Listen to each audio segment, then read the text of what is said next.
Today we celebrate the feast day of Saint Jerome. Saint Jerome was the one who said, "Ignorance of the scriptures is ignorance of Christ." He could say this because he was a man who was so thoroughly familiar with the scriptures.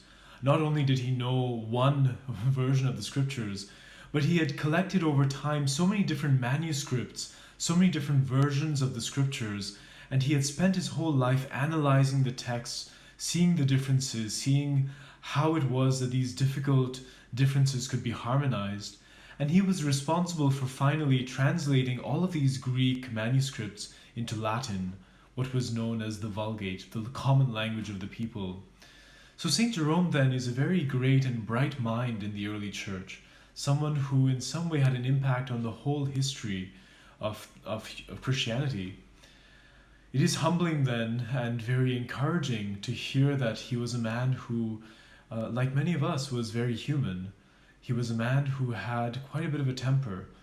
I remember when I was learning Latin, we had to translate some of the letters between St. Augustine and St. Jerome. Now we know that St. Augustine, like St. Jerome, is considered to be a doctor of the church.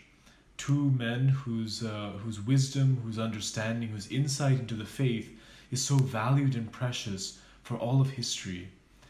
And yet these two men in these letters had a little bit of a kind of, you could say, fight or argument, because Jerome didn't want to be bothered too much and he got irritated quite easily. So Augustine is trying to get a manuscript from Jerome, and he keeps asking him, "Oh, I'm trying to make an argument against this group of people, and if you could please give me one of the translations that you've made of this text of scriptures, I would really appreciate it because it would help me with my argument." Now, St. Jerome is, he's not really concerned about Augustine's problem, and so he starts to write back a little bit sarcastically that, he's not interested at all. So we see that in St. Jerome a kind of, humanity that we can really relate to, something that we all understand. We all have our temper, our, moments of frustration at other people. And sometimes it's because it's just something that's wrong with us. We're not having a good day. Maybe generally speaking, I have a temper, whatever it might be. But St. Jerome was someone who was a model for how to deal with a bad temper. Even if he got upset, if he got angry, he found a way to apologize immediately. He found a way to make up for it. And he was so valued because of that humility that he had.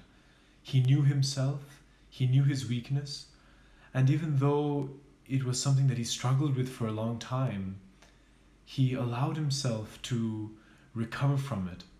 If he got upset, he knew how to apologize. He knew how to say sorry. This is a kind of example for all of us. Let us pray then to St. Jerome on this feast day. Let us pray for his inspiration, for his insight, both in the learning of scriptures, but even in our day-to-day life, when we are sort of fraught with weaknesses, when we are fraught with our temper, with various kinds of difficulties, that we might be like him, brave in fighting against them, but also humble in acknowledging them and making up for our failings.